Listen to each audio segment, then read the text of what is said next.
तो अगर दोस्तों आप लोगों का सोलो लेवलिंग के एपिसोड नंबर 14 में तो अभी तक हम लोगों ने देख लिया था कि जिन्वू और कुछ नए हंटर सी रैंक के डंजन के अंदर जाते हैं, लेकिन उन लोगों को पता चलता है कि असल में वो लोग रेड गेट के अंदर आ गए हैं। और उस डंजन के बाहर व्हाइट टाइगर गिल्ड के मास्टर भी आ जाते हैं, मिस्टर बेक। वो डंजन के बाहर सब कुछ की डिटेल्स ले रहे होते हैं, तभी वहाँ पर वांग डोंग सू और मिस्टर च्यूल आ जाते हैं। मिस्टर बेक इस बात से काफी ज्यादा हैरान होते हैं कि हर कोई यहाँ पर सांग जिनवू की ही क्यों बातें कर रहा है। और वहीं पे हमारा लास्ट वाला एपिसोड खत्म हो गया था। तो इस एपिसोड की शुरुआत में डंजन के अंदर का सीन दिखाया जाता है। ए रैंक का हंटर किम च्यूल और उसकी टीम के ऊपर काफी सारे आइस बियर अटैक कर देते हैं, लेकिन किम उन सभी आइस बियर को अकेला ही मार देता है, जिनको देखने के बाद उसके जितने भी साथी होते हैं वो कहते हैं कि ये सभी ए रैंक के थे, ये काफी ज्यादा पावरफुल आइस बियर थे और किम च्यूल ने इनको अकेला ही मार दिया। किम भी अपने मन में सोचते हुए कहता है कि मेरे को लगता है कि मैं इतना ज्यादा ताकतवर तो हुई कि मैं थोड़े बहुत आइस बियर को अपने दम पर संभाल सकता हूँ। उसके जो टीम के बाकी साथी होते हैं वो कहते हैं कि खाने का बंदोबस्त तो हो ही गया है, हम लोगों को कुछ दिनों तक तो खाने की जरूरत पड़ेगी नहीं, हम लोगों ने काफी बेहतर स्टार्ट किया है। किम उन सभी लोगों को कहता है कि तुम लोग किस चीज की बात कर रहे हो, जब तक कि हम इस फॉरेस्ट से बाहर नहीं चले जाते हैं खतरा तब तक रहेगा, हम लोग के ऊपर खतरा रहेगा ही रहेगा। किम अपने मन में सोचते हुए कहता है कि इन सभी में मैं सिर्फ इकलौता ही ताकतवर हूँ जो कि इन बीस्ट को संभाल सकता है, और दूसरी टीम उनका तो अभी तक खाना भी बन चुका होगा। दूसरी तरफ हम लोग जिन्वू और उसकी टीम को देखते हैं। जिन्वू की टीम में जो बी रैंक की गर्ल होती है वो कहती है कि रुको,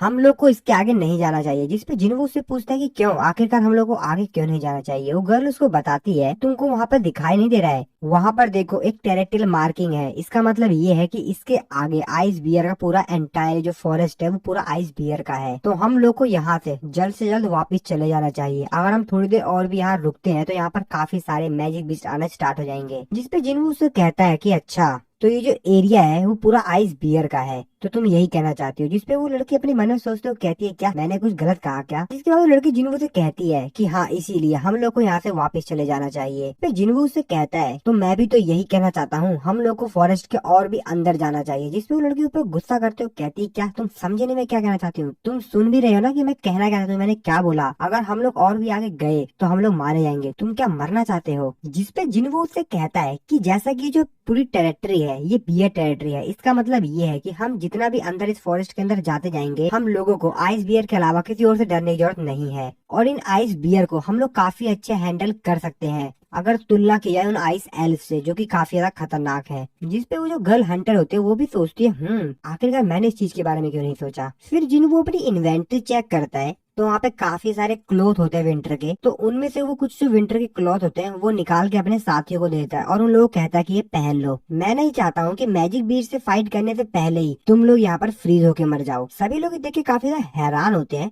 कि जिन्वो ने यहाँ पर अपने स्पेशल मैजिक का इस्तेमाल करके उन लोगों को क्लॉथ ला कर दिया है। उसके जो टीममेट होते हैं वो यहाँ पर बात करते हैं, तो उनमें से जो एक टीममेट होता है वो कहता है कि मेरे को तो लगा था सिर्फ स्पेशल मैजिक का इस्तेमाल करके 2 या 3 आइटम वो भी लो रैंक के ही समन किए जा सकते हैं, तो आखिरकार ये किस तरीके से इतने सारे आइटम्स को समन कर पा रहा है। दूसरा लड़का होता है वो भी काफी ज्यादा चीज देख के हैरान होता है। जिन्वू जिस गर्ल को अपने साथ लाया हुआ होता है वो जिन्वू से पूछती है कि ये सब क्या है। जिन्वू उसको बताता है कि इन सब चीजों में मैं तुमको ले आया तो मैं अब तुमको प्रोटेक्ट भी करूंगा, इसके बदले में तुम मेरे से कोई सवाल मत पूछना। और वो बाकी सभी लोगों को भी जो भी उसके टीममेट होते हैं उन सभी से भी कहता है कि बाकी सभी लोगों के लिए भी यही सेम चीज अप्लाई होती है और मेरे से किसी चीज की उम्मीद भी मत रखना। और उन लोगों को चुप रहने का इशारा करता है क्योंकि जिन्वू को यहाँ पर किसी चीज के आने का एहसास हो रहा होता है। तभी यहाँ पर जिन्वू देखता है कि उसके सामने बहुत बड़ा आइस बियर आ गया होता है, जिसको देखने के बाद जिन्वू के जो टीममेट होते हैं बाकी सभी वो काफी ज्यादा डर जाते हैं। वो कहते हैं कि तुमने कहा था कि हमको आइस बियर से ज्यादा डरने की जरूरत नहीं है, लेकिन ये तो हाई रैंक का बीस्ट है। उनकी टीम में जो बी रैंक की हंटर गर्ल होती है जो कि असल में मेज होती है वो कहती है कि तुम सभी को डरने की जरूरत नहीं है, मैं इसको डिस्ट्रैक्ट करती हूँ, तुम सभी लोग यहाँ से भागने का रास्ता ढूंढो। अभी जिन वो आगे आता है और उसको पीछे करते हुए कहता है कि इसको मैं संभाल लूंगा। जिसको लड़की कहती है क्या तुम क्या कर रहे हो। जिन वो उससे कहता है कि ये सब कुछ मेरे को करने दो, मैं जितने भी यहाँ पर मैजिक बीस्ट आएंगे उन सभी को अपने दम पे हरा दूंगा। वो लड़की उससे कहती है कि इससे कोई भी फर्क नहीं पड़ता है कि तुम कितने ज्यादा ताकतवर हो, ये जितने भी आइस बियर है ये हाई रैंक के बीस्ट हैं। जिन्वू जो कि यहाँ पर मन बना चुका होता है आइस बियर से लड़ने का, वो अपने मन में सोचते हुए कहता है कि मैं इस बेहतरीन अपॉर्चुनिटी को यहाँ से नहीं जाने दे सकता हूँ। इन सभी को मारने के बाद में वो काफी ज्यादा एक्सपीरियंस पॉइंट मिलेंगे और मैं उनको खो नहीं सकता हूँ, जिसकी मदद से मैं स्वैप टाइटल को भी ले सकता हूँ। जिसके बाद जिन्वू एक बहुत बेहतरीन जंप मारता है और उड़ते हुए जाता है और अपने हाथ से उस बीस्ट के ऊपर अटैक करता है। जिन्वू अपने मन में सोचते हुए कहता है कि मेरा जो करंट लेवल है, अगर मैं इसमें टाइटल इफेक्ट को जोड़ दूं तो इसका मतलब ये है कि मैं इसको अपने हाथों से ही हरा सकता हूँ। और उस बीस्ट के ऊपर एक बहुत तेजी से पंच हिट करता है, जिसकी वजह से वो मैजिकल बीस्ट आइस बियर मारा जाता है। जिसको देखकर जिन्वू के जितने भी टीममेट्स होते हैं उनकी तो हालत ही खराब होती है। वो तो विश्वास ही नहीं कर पा रहे होते अपनी आंखों के ऊपर। उन लोगों की तो बस बोलती बंद हो गई होती है, बस वो सब देख रहे होते हैं आंख फाड़ फाड़ के, पर वो कुछ बोल नहीं पा रहे होते हैं। वो सभी के सभी अपने दिमाग में सिर्फ एक ही चीज सोच रहे होते हैं कि इस बंदे ने सिर्फ एक ही हिट में आइस बियर को खत्म कर दिया। जिन्वू जो कि आइस बियर को मारने के बाद साइड में बैठा हुआ होता है, वो कहता है कि मेरे को काफी सारे यहाँ पर एक्सपीरियंस पॉइंट मिले क्योंकि एक हाई रैंक का बीस्ट था। जिन्वू के टीममेट उससे पूछते हैं कि तुम हो कौन। जिसके बाद हम लोग डंजन के बाहर का सीन देखते हैं। मिस्टर बेग वांग डोंग सू से पूछते हैं कि तुम यहाँ पर सांग जिन्वू के लिए आए हो, आखिरकार तुमको उससे काम क्या है। वांग डोंग सू उससे कहता है कि तुमसे इसको कोई मतलब नहीं है, मैं बस उसके साथ कुछ फन करना चाहता हूँ। मिस्टर बेग उससे कहते हैं कि तुम्हारा जो भी काम हो यहाँ पर, लेकिन इस समय हम कुछ भी नहीं कर सकते हैं क्योंकि सामने रेड गेट है और हमको तो ये भी नहीं मालूम कि रेड गेट के अंदर उन लोगों के ऊपर कौन कौन से क्रिएचर्स अटैक कर रहे होंगे। पता नहीं वो लोग जिंदा भी होंगे या मर गए होंगे, लेकिन उनके जिंदा रहने के चांस बहुत ही ज्यादा कम है। वांग डोंग सू से कहता है कि मैं चाहता था कि मैं इसके अंदर जाऊं और खुद ही देखूं कि वहाँ पर क्या चल रहा है, लेकिन जैसे कि एक रेड गेट है तो मैं इसके अंदर जा नहीं सकता हूँ जब तक कि डंजन खुद ही ब्रेक ना हो जाए। मिस्टर च्यूल वांग डोंग सू की तरफ देखते हुए अपने मन में सोचते हुए कहते हैं, सांग जिन्वू तुमको अपने आप को लक्की मानना चाहिए क्योंकि वांग डोंग सू भी इस रेड गेट के लिए कुछ नहीं कर सकता। जिसके बाद हम लोग फिर से डंजन के अंदर का सीन देखते हैं जहाँ पे सांग जिन्वू की जो टीम होती है सबके सब वो सभी लोग आइस बियर का मीट खा रहे होते हैं। तो यहाँ पर जो बी रैंक की मेज हंटर होती है उसका नाम पार्क हेजिन होता है। जिन्वू और उसकी सिस्टर की जो फ्रेंड होती है, ये दोनों आपस में बात कर रहे होते हैं। तो उसकी सिस्टर की फ्रेंड जिन्वू से पूछती है कि क्या जिन्हा घर पे हर समय पढ़ती ही रहती है, मेरे को उसने कहा था दीवार के ऊपर डिक्शनरी में से काफी सारे पेजेस चिपका रखे हैं और वो उन वर्ड्स को याद करती है, वो काफी ज्यादा मेहनत करती है। जिसपे जिन्वू उसको बताते हैं कि अरे नहीं, वो बाकी जो अदर टीनेजर्स होते हैं उनकी तरह ही है। वो सुबह उठती है, खाना खाती है, मौज मस्ती करती है और फिर शाम को जाके बेड पे सो जाती है। जिस पर वो उससे कहती कि ऐसा तो हो ही नहीं सकता है, तुम झूठ बोल रहे हो। अगर वो ऐसा करती तो आखिरकार उसके ग्रेड्स इतने ज्यादा बेहतरीन कैसे हैं।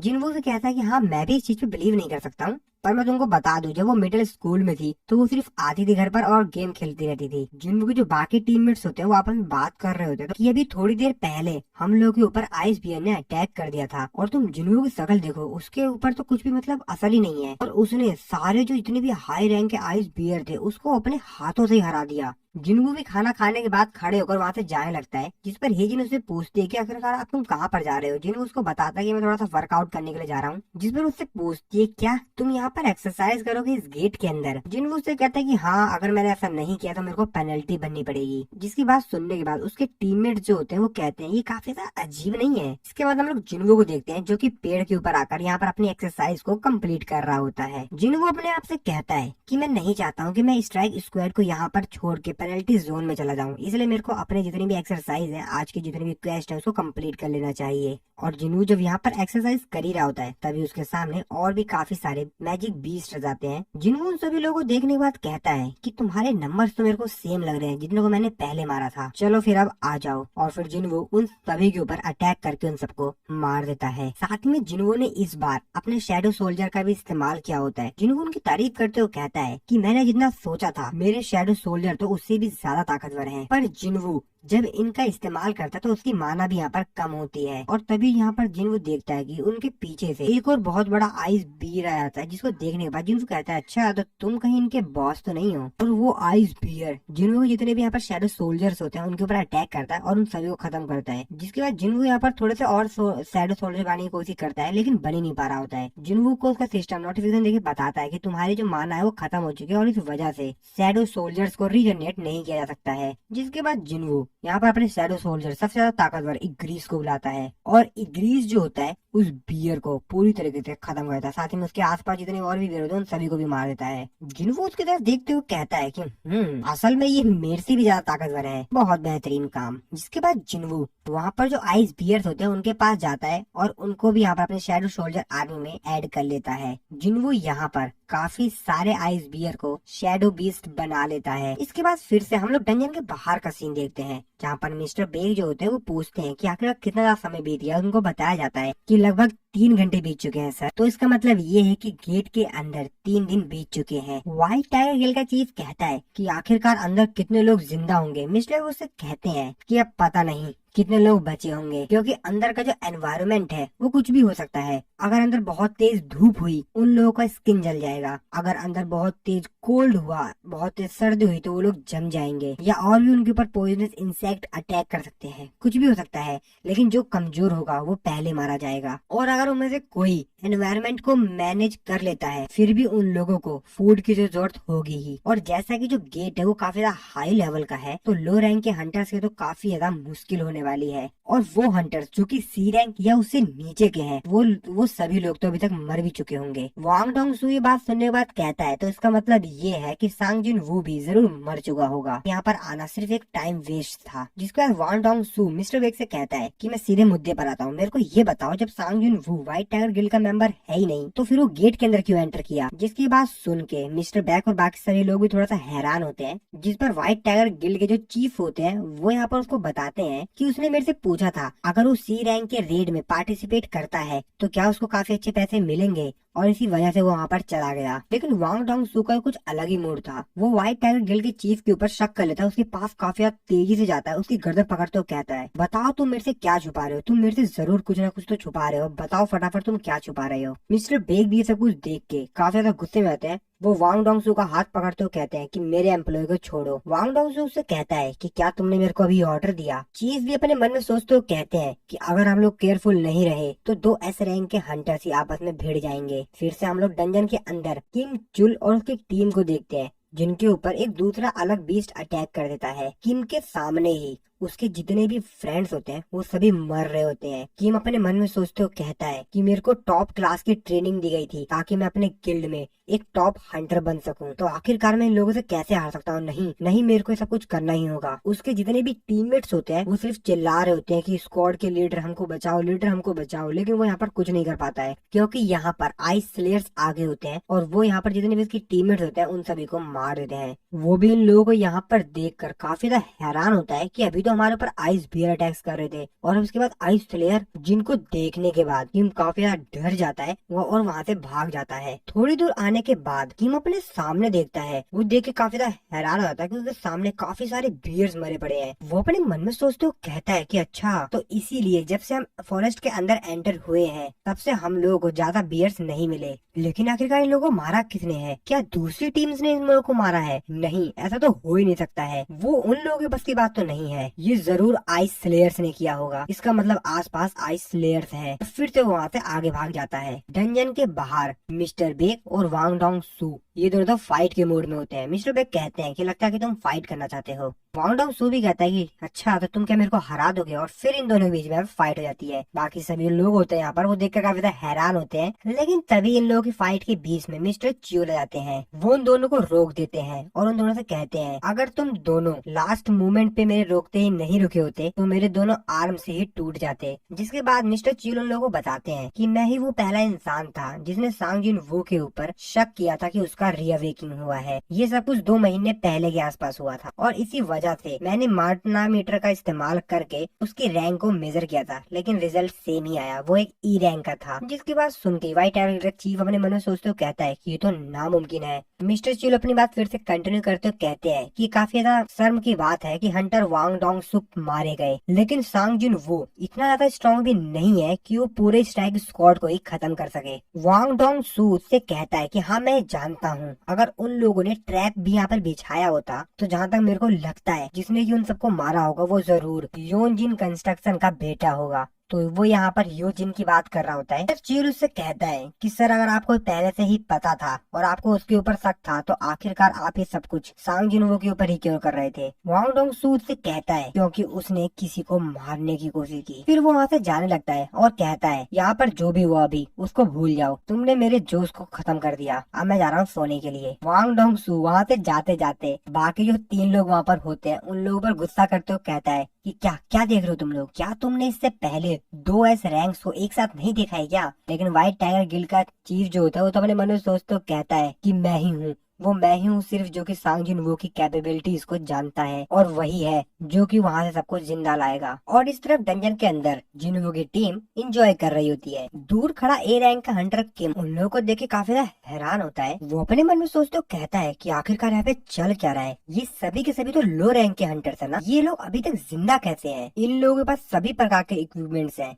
और अगर मेरा हाथ जमा नहीं होता क्योंकि मैंने काफी दिनों से खाना नहीं खाया, और अगर मैंने अच्छे से खाना खाया होता तो मैं उन आइस एल्फ्स को भी संभाल लेता। इन सभी लोगों ने ये सारे इक्विपमेंट्स अपने पास रख लिए। देखो तो इन लोगों को देखो सही, इन कचड़ों के पास ये सब कुछ सामान आया कैसे? वो उन लोगों पर चिल्लाते हुए कहता है कि तुम सभी बास्टर्ड्स। वो लोग भी किम चुल को यहाँ पर देखकर कहते हैं क्या किम चुल ये यहाँ पर क्या कर रहा है? किम उन लोगों पर गुस्सा करते हुए कहता है कि मेरी पूरी टीम खत्म हो गई क्योंकि उन लोगों को फूड नहीं मिला और इक्विपमेंट्स नहीं मिले, क्योंकि तुम लोगों ने उन सबको रख लिया था। और मेरे को काफी ज्यादा डाउट है कि इन सब के पीछे तुम सभी लोग हो, और अगर तुम लोग मेरे को ये बता देते हो कि किसने ये सब कुछ किया है तो मैं तुम सभी बाकी लोगों को छोड़ दूंगा। मैं यहाँ पर 3 तक गिनती गिनूंगा, और अगर तुम लोगों ने नहीं बताया कि वो कौन है तो मैं ऐसा सोचूंगा कि तुम सभी हो इनमें शामिल। और फिर वो गिनती गिनना शुरू करता है। सो गाइस इसके बाद काफी ज्यादा मजा आने वाला है। तो जैसे ही वो बोलता है 3 और उन लोगों पर अटैक करने जाता है, तभी पीछे से जिन्वो हो जाता है और जिन्वो बोलता है 4 और उसको एक खींच के उसके सर पे थप्पड़ मारता है,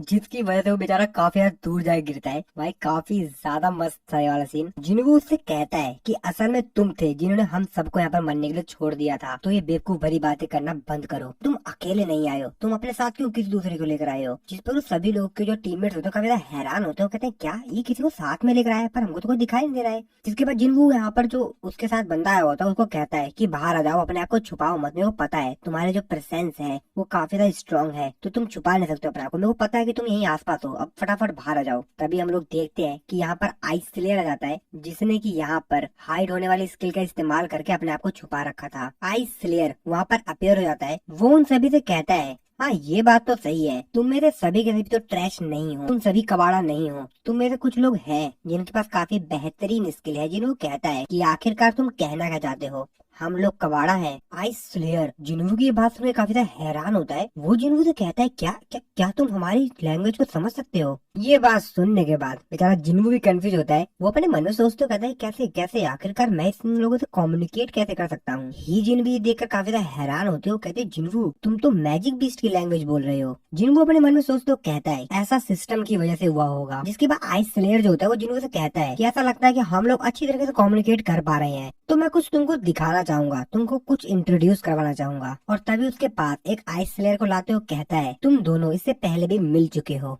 और यही था जिसने हमको ये इन्फॉर्म किया कि यहाँ पर कोई एक ऐसा इंसान है जो बाकी सभी इंसानों में सबसे ज्यादा पावरफुल है, और ये तुमसे एक ड्यूल करना चाहता है, लड़ाई करना चाहता है तुमसे। और वो यहाँ पर इसके आगे कुछ बोल पाता जिन्हों काफी तेजी से जाता है, और वो जो आइस स्लेयर होता है जो कि उससे फाइट करने की कहता उसकी गर्दन ही उड़ा देता है, और कहता है कि कुछ और भी कहना है क्या? जो यहाँ पर बॉस आइस स्लेयर होता है वो तो भाई कुछ बोल ही नहीं पा रहा होता है। वो भी देखकर तो मतलब हालत खराब हो गई होती है, वो बेचारा हैरान होता है। और फिर यहाँ पर एक स्माइल लेते हुए कहता है बहुत बेहतरीन। आइस स्लेयर अपने मन में सोचते हुए कहता है कि ऐसा लगता है हमको इस अपोनेंट के सामने काफी ज्यादा कठिनाई हो सकती है। आइस स्लेयर जिन्वू से कहता है कि मैं तुम्हारे सामने एक ऑफर देना चाहूंगा, चिंता मत करो ये ऑफर तुम्हारे लिए भी बेहतर रहेगा, लेकिन ये करने से पहले मैं तुमसे एक चीज पूछना चाहूंगा, तुम इन ह्यूमंस में क्या कर रहे हो? तुम उनमें से एक नहीं हो, तुम अलग हो। जिन्वू से कहता है कि तुम किस चीज के बारे में बात कर रहे हो? वो उससे कहता है कि मेरे को लगा था कि तुमको ये बात पता होगी। हम हमारे दिमाग के अंदर हरदम एक वॉइस को सुनते रहते हैं जो कि हमको हरदम कहती है कि इंसानों को मार दो, पर तुम्हारी प्रेजेंस में हम उस चीज को नहीं सुन पा रहे हैं। जिन्वू अपने मन में सोच तो कहता है क्या कोई वॉइस जो कि इनको कह रही है कि इंसानों को मार दो? ये तो मेरे सिस्टम की तरह सिमिलर से लग रही है, जैसे कि मेरा सिस्टम मेरे को ऑर्डर देता है। और मेरे को लगता है कि ये वॉइसेस जो है वो मेरे ऊपर अप्लाई नहीं होती हैं, क्योंकि जो सिस्टम है उसने मेरे को एक प्लेयर बना दिया है, और शायद इसलिए ऐसा होता हो मेरे साथ। आइस स्लेयर उससे कहता है कि हमारे पास कोई रीजन नहीं है कि हम एक दूसरे से फाइट करें, और अगर हम लोग लड़ेंगे तो बेमतलब का ही दिक्कत होगी। अब ये सब कुछ तुम्हारे हाथ में है, तुम्हारे पीछे जो इंसान खड़े हैं तुम उनको अगर खत्म कर देते हो तो मैं प्रॉमिस करता हूँ कि मैं तुमको जिंदा छोड़ दूंगा, मैं तुम्हें नहीं मारूंगा। तो तुमको कैसी लगी ये डील? जिन्वू से कहता है कि मेरे कुछ सवाल है, तुम लोग हो कौन? तुम लोग कहाँ से आए हो? आखिरकार तुम इंसानों को मारना क्यों चाहते हो? वो कुछ बोल पाता उससे पहले यहाँ पर एक ग्लिच होता है और उसने जो चीज यहाँ पर पहले बोली थी वो दोबारा से सेम चीज रिपीट करता है और कहता है कि हम लोगों के पास कोई रीजन नहीं है कि हम एक दूसरे से फाइट करें, हम लोगों को बेमतलब का ये लॉस होगा और तुम्हारे पीछे जो इंसान खड़े हैं तुम उनको खत्म कर दो तो मैं प्रॉमिस करता हूँ तुम्हारी जिंदगी छोड़ दूंगा। यही सेम चीज दोबारा दोहराता है, जिसको सुनने के बाद जिन्होंने कहता है क्या आखिरकार यहाँ पर चल क्या रहा है, क्या ये मेरे क्वेश्चन का जवाब देना ही नहीं चाहता है या फिर कुछ और। जिसके बाद हम लोग देखते हैं यहाँ पे काफी सारे आइसोलेट्स आते हैं। वो कहता है कि क्या तुम हमारे ऑफर को एक्सेप्ट करना चाहोगे। जिन्हों उनके ऑफर को डिक्लाइन कर देता है और मना करता है, कहता है ठीक है मेरे को नहीं करना तुम्हारा ऑफर एक्सेप्ट। आइसोलेट का जो बॉस होता है वो कहता है कि क्या तुम प्लानिंग कर रहे हो मेरे से और मेरे लोगों से लड़ने की, हम बहुत ही ज्यादा हैं, कहीं तुम ये तो नहीं सोच रहे हो कि तुम अकेले ही हम सभी को हरा दोगे। जिन्वू से कहता बहुत ज्यादा, मतलब तुम लोग बहुत ज्यादा हो, कौन तुम या मैं। इसके बाद जिन्वू यहाँ पर अपने शैडो सोल्जर को बुलाता है, जिसको देखकर सबसे पहले तो यहाँ पर जो जिन्वू के टीममेट्स होते हैं वो काफी ज्यादा हैरान होते हैं, भाई ये कहाँ से आ रहे हैं और ये चीज है क्या। आइसलेयर जिन्वू से कहता है अब ये क्या नौटंकी है। जिन्वू कहता है क्या नौटंकी, मुझे लगा तुमको पता होगा। जिसके बाद जिन्वू की जो शैडो आर्मी होती है वो इन स्लेयर्स के ऊपर अटैक कर देती है और सबको मारना शुरू करती है, भाई बहुत तेज सबको मारती है। हीजिन जो होते हैं वो सभी लोगों से कहती है कि पीछे हट जाओ यहाँ से, हम लोग इस बैटल को हैंडल नहीं कर पाएंगे, हम लोग ही उल्टा घायल हो जाएंगे, तो इसलिए थोड़ा सा पीछे चलो। जिन्वू अपने मन में सोचते हुए कहता है कि इसने मेरी आर्मी को नौटंकी कह दिया, ये कोई बड़ी बात नहीं थी। माना कि मेरे पास काफी सारे सैनिक हैं, काफी सारे शैडो सोल्जर्स हैं, लेकिन मेरी माना जो है वो एक लिमिट तक ही है और ज्यादा लंबे समय तक मैं अपने आर्मी को नहीं ला सकता हूँ। ये लोग ज्यादा समय तक लड़ नहीं पाएंगे। माना कि मेरे पास काफी बेहतरीन आर्मी है, काफी ताकतवर है, और जिस तरीके से ये आइसोलेट्स मेरी आर्मी को खत्म किए जा रहे हैं, इनकी संख्या बहुत ही ज्यादा तेजी से घट रही है। मेरी शैडो आर्मी जब किसी आइसोलेट को मार रही है तो मेरा लेवल अप तो हो रहा है, लेकिन दिक्कत ये बंदा है। तो वो यहाँ पर आइसोलेट का जो बॉस होता है उसकी बात कर रहा होता है, जो कि उसके काफी सारे शैडो आर्मी को खत्म कर दिया होता है। जिनको अपने मन में सोच तो कहता है कि ये बंदा मेरे से ज्यादा ताकतवर है, ये मेरे से ज्यादा हाई लेवल पर है और ये आसान नहीं होने वाला है कि मैं इसको हरा दूं। अगर मैं इग्रीस को भी बुलाता हूँ तो भी बहुत कम चांस है कि इसके खिलाफ वो खड़ा हो सके। जिसके बाद वो जो बॉस आइसलेयर होता है वो जिनको बताता है कि मेरा नाम पारुका है, तुम्हारा नाम क्या है। जिन को बताता है मेरा नाम सांगजिन वू है। और फिर इन दोनों के बीच में यहाँ पर फाइट होना स्टार्ट हो जाती है। दोनों एक दूसरे पर काफी बेहतरीन तरीके से अटैक कर रहे होते हैं और एक दूसरे से बच भी रहे होते हैं। आइसलेयर जिन्होंने कहता है कि मेरे को तो याद भी नहीं है कि लास्ट टाइम मैं कब फाइट के लिए इतना ज्यादा एक्साइटेड हुआ था। जिन्हों की शैडो आर्मी में जो मेज होते हैं वो थोड़ी देर के लिए उस आइसलेयर को जिन्हों से दूर करते हैं, लेकिन वो आइसलेयर फिर से यहाँ पर जिन्हों के सामने जाता है। लेकिन जिन्हों के पीछे ए रैंक का हंटर किम जो होता है वो पड़ा हुआ होता है और वो भी वहाँ पे जाग जाता है। वो जिन्वू देखते हुए कहता है कि मैं तेरे को छोड़ूंगा नहीं, और जिन्वू के सामने से आइसलेयर अटैक करता है और जिन्वू के पीछे से ए रैंक का हंटर किम अटैक करता है। दोनों इसके ऊपर अटैक कर रहे होते हैं, दोनों के दोनों जिन्वू के ऊपर अटैक करते हैं, लेकिन यहाँ पर किम चुल उसके ऊपर अटैक कर पाता उससे पहले जिन्वू इग्रीस को यहाँ पर समन कर लेता है और इग्रीस के आते ही इग्रीस सबसे पहले तो यहाँ पर किम चुल को खत्म कर देता है। आइसलेयर जो होता है जिन्वू और इग्रीस को देखकर कहता है इंटरेस्टिंग, लेकिन ये तुम्हारी किस्मत नहीं बदल सकता। और तभी जिन्वू कहता है अराइज, और इसी सीन के साथ हमारा ये वाला जो एपिसोड है यहाँ पर खत्म हो जाता है। सो दोस्तों ये तो नेक्स्ट एपिसोड में हम लोग को जानने को मिलेगा कि आखिरकार जिन्वू ने लास्ट मूवमेंट पर किसको अराइज किया, यानी किसकी शैडो को लेना चाहता है। तो ये तो हम लोग जानेंगे नेक्स्ट एपिसोड में। नेक्स्ट एपिसोड को देखने के लिए चैनल को सब्सक्राइब नहीं कर रखा अगर आप लोगों ने तो कर लेना।